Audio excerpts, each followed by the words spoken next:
Unfortunately আমরা এই ট্রেন্ডটা ইদানিং দেখতে পাচ্ছি যে বাংলাদেশের মানুষ ধর্মপ্রাণ এবং ধর্মভীরু, কিন্তু বাংলাদেশের মানুষ ফ্যানাটিক না। অর্থাৎ ফ্যানাটিকের বাংলাটা কি? উগ্রবাদী না, মৌলবাদী না।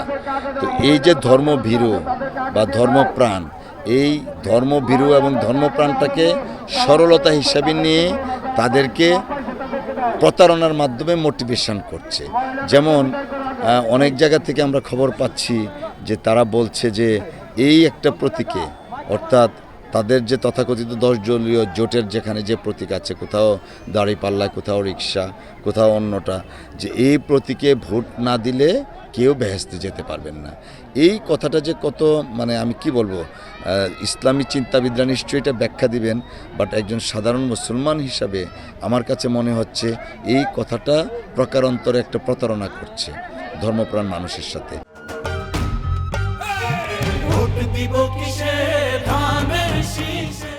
সেটাই আমি মানুষকে বলছি যে এই প্রতারণা, যারা ধর্ম নিয়ে প্রতারণা করতে পারে তারা তো ভবিষ্যতে মানুষকে নিয়েও প্রতারণা করবে। সেই প্রতারণা থেকে যেন সতর্ক থাকে। পাশাপাশি আরও দু একটা বিষয় নতুন অ্যাড্রেস হয়েছে।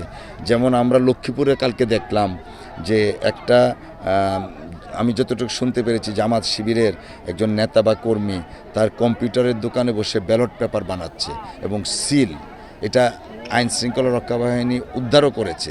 তো এই যে সিল বানাচ্ছে এবং ব্যালট পেপার বানাচ্ছে, এইটা তো একটা নতুন একটা ষড়যন্ত্র আমার কাছে মনে হচ্ছে।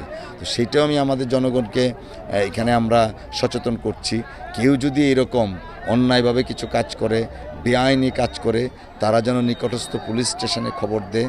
কারণ এই ইলেকশনটাকে ম্যানিপুলেট করার জন্য, ইঞ্জিনিয়ারিং করার জন্য যারা ধর্মকে নিয়ে প্রতারণা করতে পারে, তাদের কাছে তো ইলেকশন নিয়ে ম্যানিপুলেট করা বা ইঞ্জিনিয়ারিং করা তো কোনো বিষয়ই না। এই কারণে আমাদের প্রত্যেককে সতর্ক থাকতে হবে, সচেতন থাকতে হবে। ইতিপূর্বে যখন ফ্যাসিস্ট সরকার ক্ষমতায় ছিল, বিভিন্ন ধরনের কার্ড দিয়েছে, মুক্তিযোদ্ধা কার্ড বলেন বা বয়স্ক ভাতা, বিধবা ভাতা, এগুলো দিয়েছে। তো রাষ্ট্রের সম্পদ খালি করেছে, কিন্তু প্রকৃত অর্থে যারা এইটার হকদার তারা অনেকেই পায় নাই, বেশিরভাগই পায় নাই। দেখা গেছে তারা তাদের নিজেদের দলীয় লোকদেরকে দিয়েছে, পাশাপাশি তাদের কাছ থেকেও টাকা নিয়েছে। এইটা আমি যখন আমার ক্যাম্পেইন শুরু করি, অনেক মানুষ সেটা কমপ্লেন দিয়েছে, যে কারণে আমি ওপেনলি বলছি যে এই সমস্ত কার্ড নিয়ে, অর্থাৎ রাষ্ট্রীয় যে সুযোগ সুবিধাটা আসবে, এটা নিয়ে যদি কেউ দুর্নীতি করে তাকে আইনের আওতায় নেওয়া হবে। সে যদি আমার দলেরও কেউ হয়ে থাকে তাকেও আমরা ছাড়বো না। চেয়ারম্যান মেম্বার সাহেবরা আছেন, বেসিক্যালি তো প্রান্তিক লেভেলে এই কার্ডগুলো দেওয়া হয় ইউনিয়ন পরিষদের মাধ্যমে, এবং তাদেরকে স্থানীয় নেতৃবৃন্দরা সহযোগিতা করে। দেখা যায় যে একজন গ্রামের অসহায় মহিলা, তিনি চিন্তা করেন 2,500 টাকা পাবো প্রতি মাসে, ঠিক আছে, 2,000 টাকা দেওয়ালাই যদি আমি কার্ডটা পাওয়া যাই, এই কাজটা কিন্তু করে। এরকম হয়তো কার্ড আসছে 5,000 মানুষের কাছ থেকে টাকা নেই। এই জিনিসটা বন্ধ করার জন্য আমি ওপেনলি বলে আসছি, যদি কেউ দুর্নীতি করে আমি নিজে তার বিরুদ্ধে মামলা দায়ের করে আইনের আওতায় নিয়ে আসব। অনেকেই আছেন যারা হয়তো 6-7 পর্যন্ত পড়াশোনা করেছেন, দুঃখজনকভাবে পড়াশোনা চালাতে পারেন না, তারা ঘরে বসে তো পয়সা ইনকাম করতে পারেন। যেমন কুটির শিল্প আছে, জামালপুরে নকশিকাতা আছে, আমাদের এখানেও সেলাই মেশিন প্রকল্প আমি একটা চালু করার ইচ্ছা আছে। সেলাই শিখে প্রত্যেকটা পরিবারকে পর্যায়ক্রমে একটা করে সেলাই মেশিন দেওয়া হবে, যেন তিনারা ঘরে বসে কিছু উপার্জন করতে পারে। দুইটা কাজ হবে, ঘরের কাজগুলোও শেষ হবে, দুইটা পয়সাও ইনকাম হবে। দুর্নীতি না করার জন্য এবং ঘুষ দুর্নীতি বন্ধ করার জন্য শুধুমাত্র অভিযোগ বক্সে না, যা প্রয়োজন সেটাই আমি করব। এই ব্যাপারে যে মাদক কিশোর গ্যাং, এই ব্যাপারে যেমন আমার জিরো টলারেন্স, ঠিক দুর্নীতির বিরুদ্ধে আরও বেশি।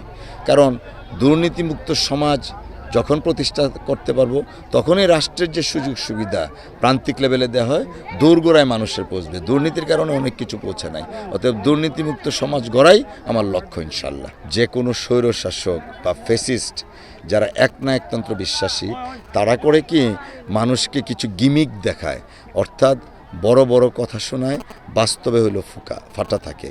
যেমন দেশ সিঙ্গাপুর হয়ে গেছে, মালয়েশিয়া হয়ে যাচ্ছে, এরকম অনেক বুলি আমরা শুনেছি। সেটা যখন গ্রাম লেভেলে আসবেন, দেখেন আমরা এখানে যে পাকা মাটিটাও পাকা ফেটে গেছে, এখানে ন্যূনতম মানুষের ব্যবস্থা হচ্ছে না। এগুলো আসলে ফ্যাসিস্ট সরকারদের এটা একটা প্রবণতা, মানুষকে সাময়িক অন্ধ করে রাখার জন্য এই কথা বলে। আমরা যে কথাটা বলবো, আমরা সিঙ্গাপুর আমেরিকা চাই না, আমরা সুজলা সফলা শস্য শ্যামলা সোনার বাংলাদেশ আমরা গড়ে তুলব ইনশাআল্লাহ।